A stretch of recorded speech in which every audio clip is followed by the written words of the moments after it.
तुम अपने पास ही रखो and I want to talk to you. This relation isn't working. It's over.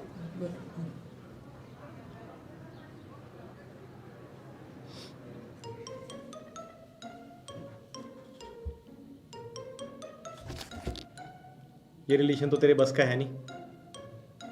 चल तेरे को इक्विवेलेंस रिलेशन पढ़ाता हूँ।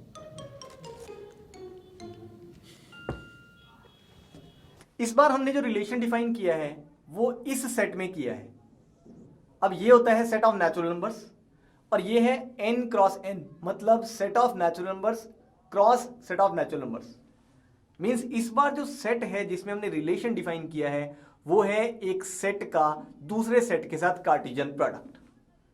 और जब भी हम कार्टेशियन प्रोडक्ट में एलिमेंट्स लिखते हैं तो वहां पे एलिमेंट्स कैसे आते हैं? ऑर्डर्ड पेयर्स में। इसीलिए अगर आप ध्यान से देखें कि ये जो रिलेशन है इसमें अगर मैं इस एलिमेंट को देखूं, ये जो पहला एलिमेंट जो हमारा ए होता है उसकी जगह क्या है हमारे पास? A comma B.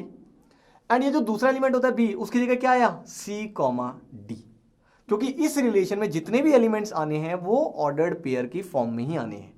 Means A is related to B की जगह यहां पे क्या है हमारे पास?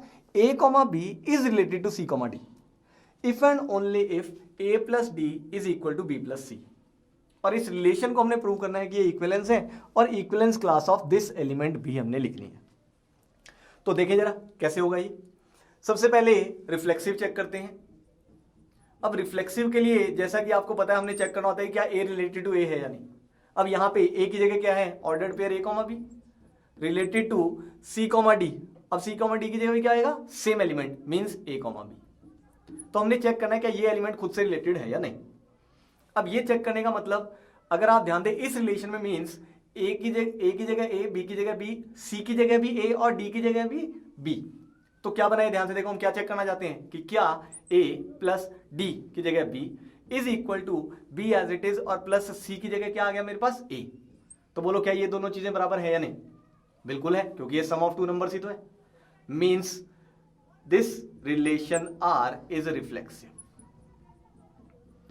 अब आगे बढ़ते हैं और नेक्स्ट हम चेक करते हैं सिमेट्रिक। सिमेट्रिक का मतलब जैसा कि आपको पता है हमने चेक करना है कि अगर ए रिलेटेड टू बी है तो बी भी ए से रिलेटेड होना चाहिए। मींस अगर A comma B is related to C comma D तो does this implies that C comma D is also related with A comma B. ये चेक करना चाहते हैं, करें जरा चेक। देखो जब A comma B related to C comma D है तो यहां से हम क्या कह सकते हैं? ये कंडीशन सेटिस्फाइड होगी। Means A plus D is equal to B plus C, ये हम कह सकते हैं। अब यहां से चल के हमने देखना है कि क्या ये इससे रिलेटेड होगा कि नहीं। ये ध्यान से देखो, ये इससे रिलेटेड कब होएगा? जब इस रिलेशन में हम ए की जगह क्या पुट करेंगे? सी, और बी की जगह क्या पुट करेंगे हम? डी, फिर सी की जगह ए और डी की जगह बी।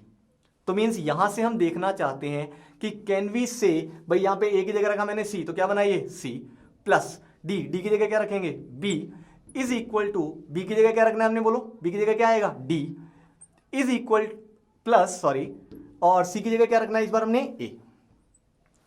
तो मीन्स अगर ये है तो यहां से हम चेक करना चाहते हैं कि ये दोनों बराबर होंगे कि नहीं। ध्यान से देखो, A plus D is equal to B plus C, और यहां पे क्या है? C plus B is equal to D plus A. बोलो अगर ये दोनों बराबर है तो कहना इसे ये दोनों भी बराबर होंगे। बिल्कुल सेम चीज ही तो है भाई, लेफ्ट वाला राइट पे आ गया, राइट वाला लेफ्ट पे आ गया। Means the relation is symmetric. अब अगर आप ध्यान से देखें नेक्स्ट हम आगे बढ़ें तो नेक्स्ट है हमारे पास ट्रांजिटिव। एंड ट्रांजिटिव के लिए जैसा कि आप जानते हैं हमने चेक करना है कि अगर ए रिलेटेड टू बी है, बी रिलेटेड टू सी है तो क्या ए रिलेटेड टू सी होगा या नहीं।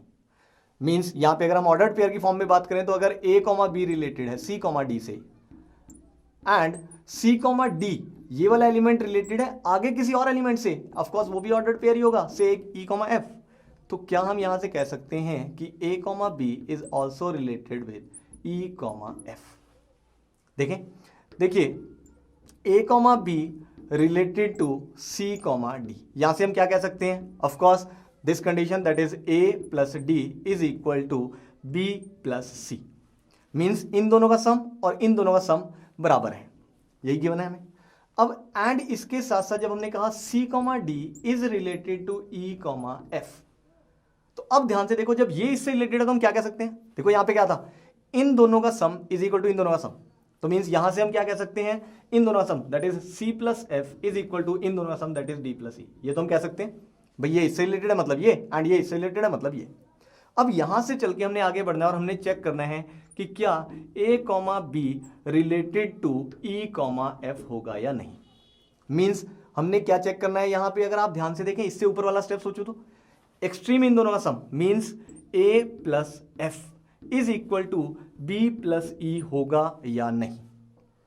यहां से क्या हम ये वाली चीज कह सकते हैं कि नहीं, देखो हमें क्या चाहिए, A plus F is equal to B plus E. तो बोलो इन दोनों को क्या करें, एडिंग।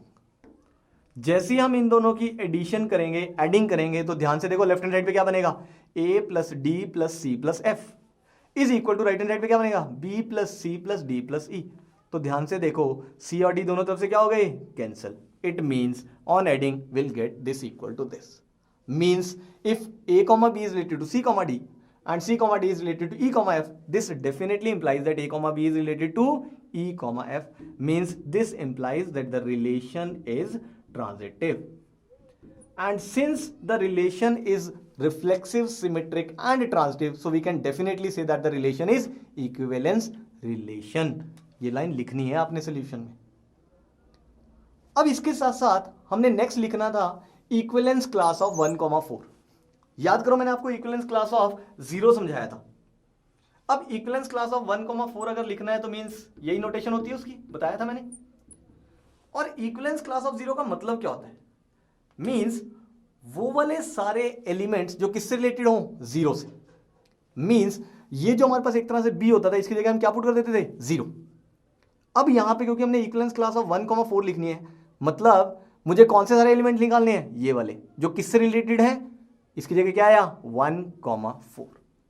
मींस हमने ऐसे सारे a, b सोचने हैं जो किससे रिलेटेड हो जाएंगे, ऑफ कोर्स 1,4 से। और इसका मतलब अगर आप ध्यान से देखें तो देखो क्या बना भाई, ये इससे रिलेटेड कब होएगा, जब ये वाली कंडीशन सेटिस्फाई होगी। मींस इन दोनों का सम और इन दोनों का सम क्या होना चाहिए, सेम।